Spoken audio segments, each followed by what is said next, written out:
J'ai maintenant ouvert PowerPoint et je suis prêt à créer ma première présentation. PowerPoint est un outil très utilisé pour justement présenter des travaux ou des résultats à un groupe de personnes. La principale force de PowerPoint, c'est que vous pouvez contrôler ce qui va être présenté aux gens de manière graduelle afin d'attirer leur attention au bon moment, par exemple avec des animations. Lorsque j'ouvre PowerPoint, j'ai déjà ici des catégories qui sont proposées ou, si je veux, cliquer sur Ouvrir d'autres présentations.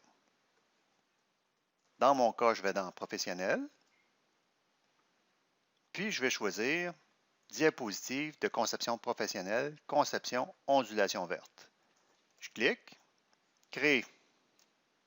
Ça fonctionne par zone de texte. Je clique sur la première zone de texte. On voit ici le carré de la première zone de texte.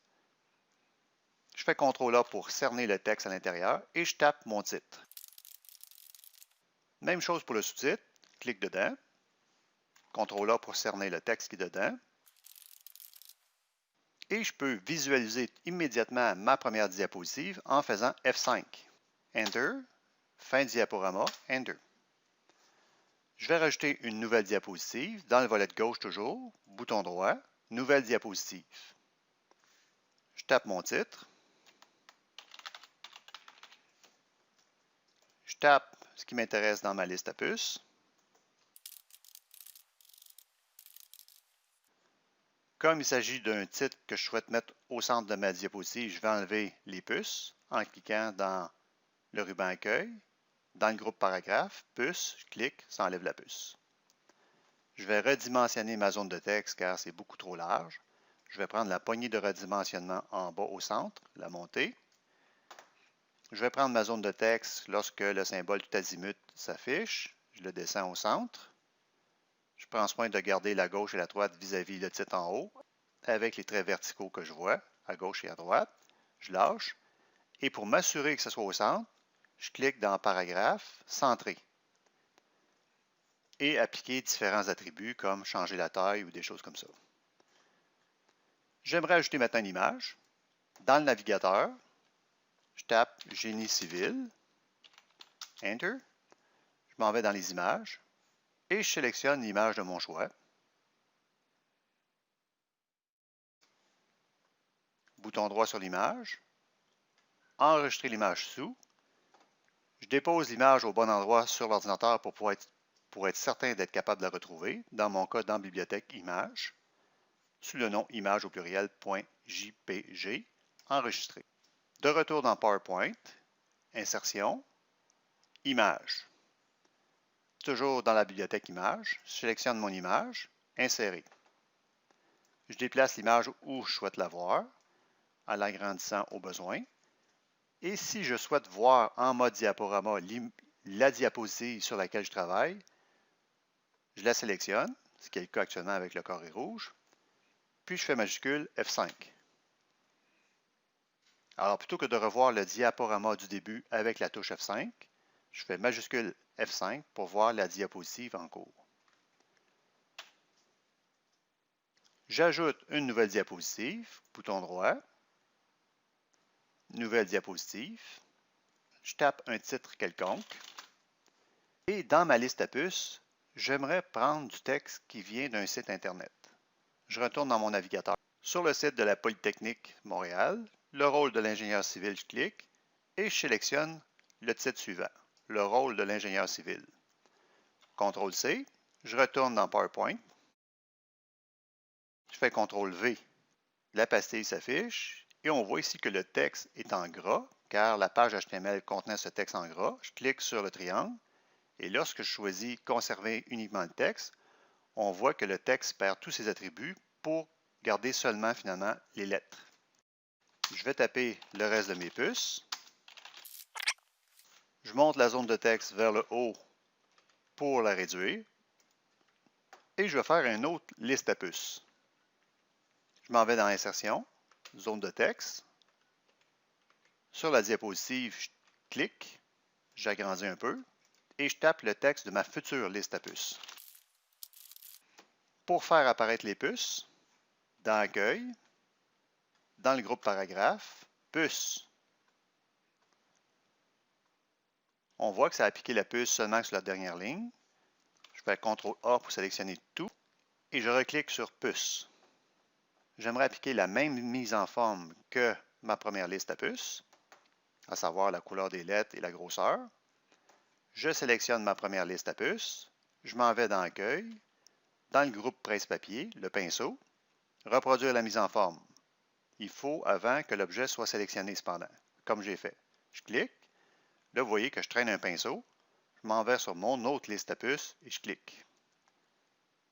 Pour aligner ma liste à puces avec celle d'en haut, je sélectionne ma première et avant de sélectionner ma deuxième, je maintiens la touche CTRL et je clique sur mon autre zone de texte. Dans Format, Aligner, à gauche. Une autre technique consiste tout simplement à cliquer à l'extérieur, cliquer sur la zone de texte voulue et de déplacer la liste à puces jusqu'à ce que vous voyez un trait vertical apparaître, comme on voit ici à gauche. Je vais créer une autre diapositive, bouton droit, nouvelle diapositive, mais cette fois-là, disposer le contenu en deux colonnes. Je m'en vais sur la diapositive, je m'en vais sur la diapositive, bouton droit, disposition, deux contenus. Et j'aimerais appliquer une animation d'abord sur l'image et ensuite sur le texte « Mais c'est quoi ». Je clique sur l'image et je m'en vais dans le ruban Animation, puis je fais Entrée brusque. On peut rejouer l'animation en cliquant sur Aperçu.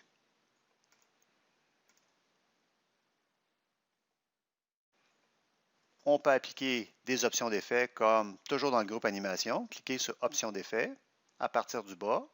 Moi, je vais choisir à partir du haut. Clic. Aussi, on peut démarrer l'animation au clic ou au chargement de la diapositive. Par exemple, on va laisser au clic. Je vais juste afficher la diapositive avec majuscule F5. Et je clique. Échappe. J'aimerais maintenant ajouter une autre animation, cette fois-là sur le titre. Alors, on sélectionne la zone de texte. Je m'en viens ici. Et je clique sur l'emphase rotation. Celle-ci étant la première et celle-là la deuxième. Sur la deuxième, j'aimerais la faire jouer après la première animation. Démarrer après la précédente, c'est-à-dire après la précédente animation, c'est-à-dire la 1. Je fais majuscule F5, clic, première, deuxième. Échappe. On peut aussi démarrer les animations dès que la diapositive est affichée. Je clique sur la première et on peut choisir l'une ou l'autre, ça n'a pas d'importance car il n'y en a pas de précédente, c'est la première. Alors je vais choisir après la précédente. Je fais majuscule F5 et on voit que l'animation est immédiatement jouée. On peut changer aussi la durée de l'animation. On aimerait la faire durer plus longtemps, laquelle la première. Alors on clique sur l'animation souhaitée et on aimerait la faire durer 2 minutes. Majuscule F5, on voit que c'est plus lent.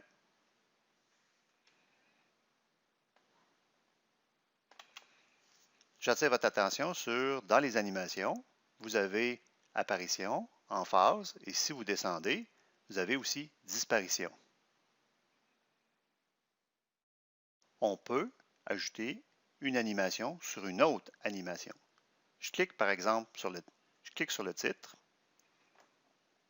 et au lieu d'aller dans Animation, je vais dans Ajouter une animation. Avec le plus, je clique sur Ajouter une animation, je m'en vais dans Disparition, je choisis le zoom, et je le laisse au clic. Une durée de 0.5. Je fais majuscule F5. Mes deux animations se sont jouées et je clique sur la souris. La dernière est jouée. On peut aussi changer la transition entre deux diapositives. En effet, car pour l'instant, si je fais CTRL F5, je fais le clic, on voit que la transition, c'est tout simplement d'une diapositive à l'autre. J'aimerais que lorsque la 3 passe à la 4, qu'il y ait un effet spécial.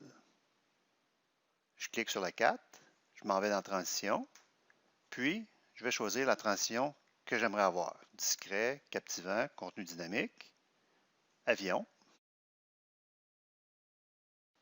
Je peux ajouter aussi un son. Et je peux changer le temps. Je vais retourner à la troisième diapositive pour voir l'effet lorsque je passe à la quatrième. Majuscule F5. Je clique sur la souris pour passer à la suivante. Et on a vu la transition. J'appuie sur Échappe. J'aimerais ajouter maintenant un clip vidéo sur une diapositive. Je m'en vais à la fin du volet de gauche, bouton droit, nouvelle diapositive. Bouton droit sur la nouvelle diapositive, disposition, titre et contenu. Je tape un titre quelconque. Et on voit ici au centre des symboles, dont un, si j'amène la souris, c'est insérer une vidéo. Je vais d'abord aller chercher une vidéo sur YouTube. Dans mon navigateur, je vais youtube.com Civil Engineering. J'ai une vidéo ici qui m'intéresse. Clique. Je l'arrête. Je conserve le lien en haut dans la barre d'adresse. CTRL-C. Et je vais sur un site qui me permet d'enregistrer la vidéo sur mon disque dur.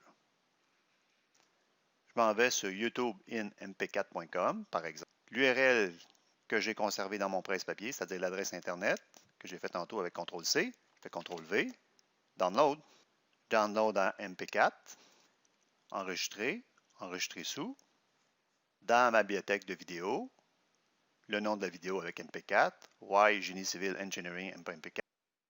Le téléchargement est complété. Je retourne maintenant dans PowerPoint. Je clique sur le symbole Insérer une vidéo. Dans mon répertoire bibliothèque vidéo, là où j'ai mis la vidéo, je clique, Insérer. Et je vais faire majuscule F5 pour la visualiser. On voit que je dois emmener la souris, puis partir le lecteur.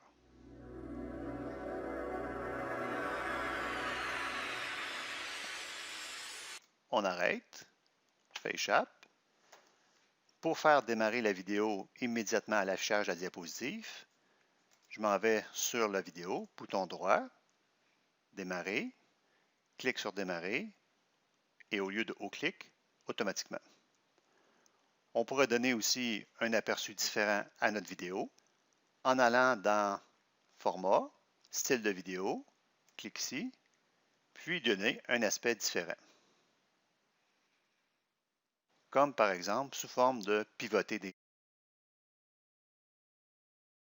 majuscule F5. La vidéo démarre immédiatement et sous la forme d'une photo. Échappe. Échappe. On peut changer également le thème de fond de cette diapositive en allant cette fois-là dans Création, Thème, et adopter un thème complètement différent pour donner une autre dimension à la diapositive. Je vais insérer un graphique dans une nouvelle diapositive entre deux diapositives, par exemple entre la 2 et la 3. Je clique sur la 2, bouton droit, Nouvelle diapositive. Alors, je suis entre la 2 et la 4 maintenant. Je clique et j'ai un symbole Insérer un graphique. Je clique, choisis le type de graphique qui m'intéresse, comme les courbes. Le premier, OK. J'ai ici mon axe des X que je vais voir en bas et mes séries qui représentent chacune des courbes. La série 1 étant cette couleur, la série 2, la série 3.